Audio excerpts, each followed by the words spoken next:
MSc Part 2, Semester 4, Paper 1, Theoretical Organic Chemistry. In that, Unit 3, Stereochemistry 2. The next question is, explain the chemical method of correlation of a configuration involving the chiral center. Chemical method विचारली आहे chiral centerची. Okay. Answer is the chiral molecule having the chiral center, its stereochemistry can be predictable, and it's such a molecule undergoes some chemical reactions such as SN2 inversion of configuration, SN1 retention of configuration, or neighboring group participation that involve the change in the configuration of a substrate.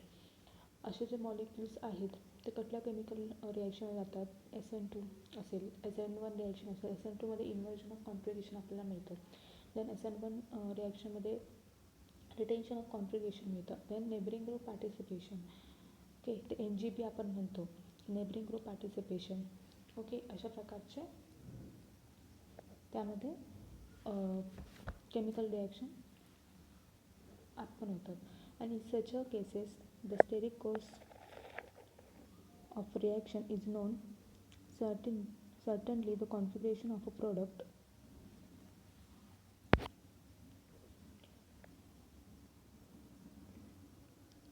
can be correlated with the substrate and vice versa. Some example, काही example त्यांनी दिले.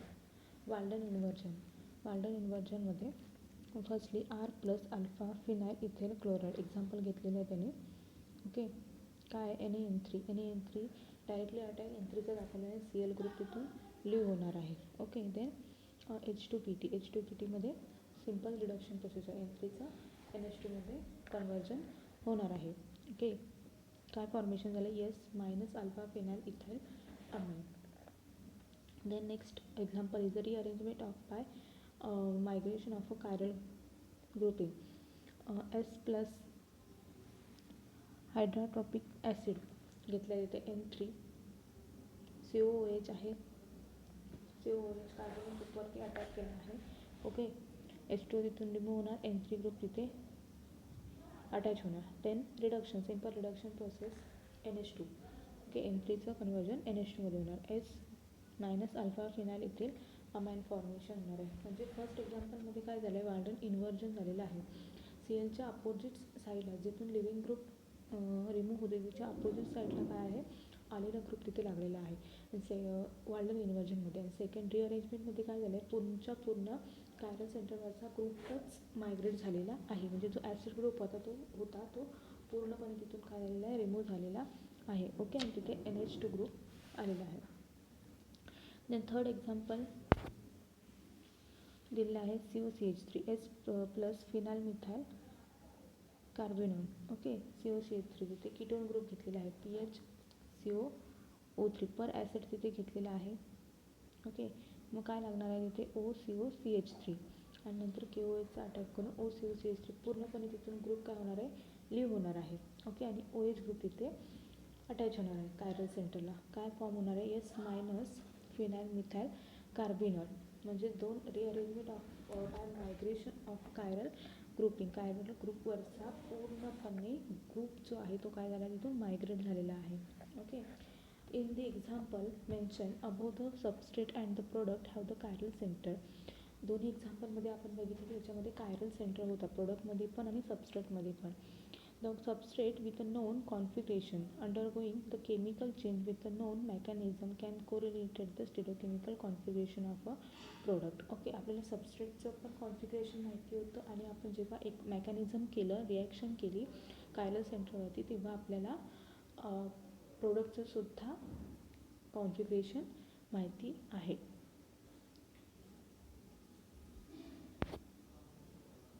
The next question is, what is the racemization and explain its mechanism involving the formation of a carbanion. आता racemization म्हणजे काय? Okay, firstly, racemization is the process where the enantiometrically pure mixture get converted into the equal proportion of both enantiomers forming the racemate. racemization काय आहे, तर enantiometrically pure mixture असतं, convert कशामध्ये होतं, equal proportion of both enantiomerमध्ये. Okay, जसं आपण racemic mixture म्हणतो 50% R 50% S. ओके इनॅन्शिओमरच असतात. Okay 50-50%. then racemization can often be done by involving the carbonyl formation. Carbonyl formation हे racemization होतं. if the ligand attached to the tetrahedral chiral center is removed by the heterolytic fusion leaves behind the anionic species. जर एखादा ligand attach असेल tetrahedral chiral सेंटरला तो remove होतो कसा heterolytic फ्युजनने. ओके अनायनिक स्पेसिसने. and this anion undergoes the rapid inversion providing the two side of attachment of a new ligand the previous chiral center with the equal possibility. and in such a fissile condition optically pure enantiomer get converted into the racemic mixture by the involvement of a carbanion. याच्यामध्ये काय होतं optically pure इनॅन्शिओमर आहे तो converted कशामध्ये होतो racemic मिक्सचरमध्ये होतो involvement of कार्बेनियनने. आपण example बघू काय केलेलं आहे बघा. कायरल सेंटर तिथे प्रेझेंट आहे carbon methyl group hydrogen CH2Me आणि COPH. ओके म्हणजे chiral carbon means 4 different group attach असलेला कार्बन. ओके OH दिलेला आहे. काय करणार OH आहे तो OH is a base so H is a abstract करणार म्हणजे कार्बनियन फॉर्मेशन झालं आणि रेझोनेटिक स्ट्रक्चर त्याचं फॉर्मेशन होतं. The carbanion intermediate 1 the resonate to another conformation 2. Okay and the 1 provide the 2 face of a further attachment of a new ligand produce the racemic mixture with equal possibility. आता ह्याच्यामध्ये काय होणार आहे की basically काय 2 faces असणार आहे carbanion formation झाल्यामुळे. ओके त्यामुळे 2 फेसेस असल्यामुळे आपल्याला 2 रेसमिक मिक्सचर आपल्याला 2 प्रोडक्ट त्याच्यामध्ये इक्वल प्रोबॅबिलिटीमध्ये इक्वल पॉसिबिलिटीमध्ये आपल्याला त्याच्यामध्ये 2 प्रोडक्ट मिळणार आहे. Okay attachment of a new ligand असलेला कारण की त्याच्यामध्ये 2 फेसेस क्रिएट झालेल्या आहेत.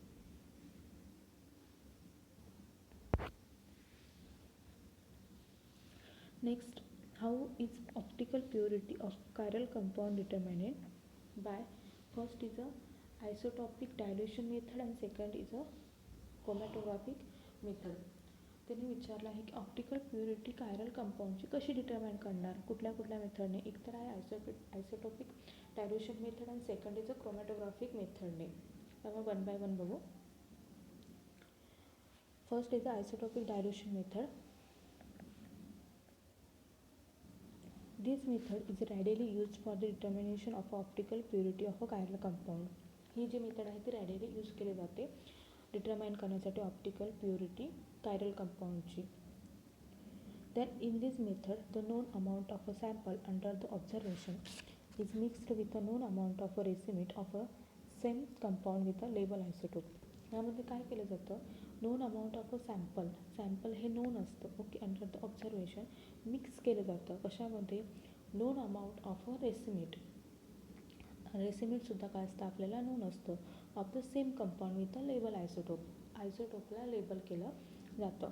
The racemic mixture the racemic form is then separated out of a crystallisation and the isotopic content of a sample is a determined. त्याच्यामध्ये काय केलं जातं आयसोटॉप जो लेबल केलेला आहे तो काय होणार मग रेसिमिक फॉर्ममधून सेपरेट केला जातो कशामुळे क्रिस्टलायझेशनमध्ये. ओके आणि आयसोटोपिक कंटेंट सॅम्पल हा डिटरमाइन केला जातो. The isotopic dilution factor can be calculated by knowing the both the amount of the 2 species mixed and if this factor turn to be the less then the sample mixed is not optically pure. Then second is a chromatographic method. This method is conveniently used for determining the enantiomeric purity of a variety of a compound. ही जी method आहे conveniently use केली जाते determining the enantiometric purity of a variety of compounds. The compounds firstly get converted into the डायस्टेरियोमर. पहिलं काय केलं जातं compound जे आहे ते डायस्टेरियोमरमध्ये कन्वर्ट केलं जातं. Diastereomer means non superimposable non mirror image using the chiral reagent use करून. and this composition is determined by subjecting the mixture into the gas chromatography with a chiral stationary phase and gives the enantiomeric ratio of original sample. Okay, हे composition आहे ते determine कसं केलं जातं, subjecting the mixture of into the gas chromatography. Gas chromatography हे mixture subject केलं जातं कशामध्ये, अकायरल स्टेशनरी फेजमध्ये, आणि गिव्ज काय मिळतं मग आपल्याला, enantiomeric ratio of a original sample and the degree of a separation of a enantiomeric determine the optical purity of a sample. Okay, अशा प्रकारे आपण याच्यामध्ये दोन मेथड ज्या होत्या optical purity of a chiral कंपाऊंडच्या कशा डिटरमाइन केल्या जातात. फर्स्ट इज आयसोटॉपिक डायल्युशन मेथडने, सेकंड इज द क्रोमॅटोग्राफिक मेथडने. थँक्यू.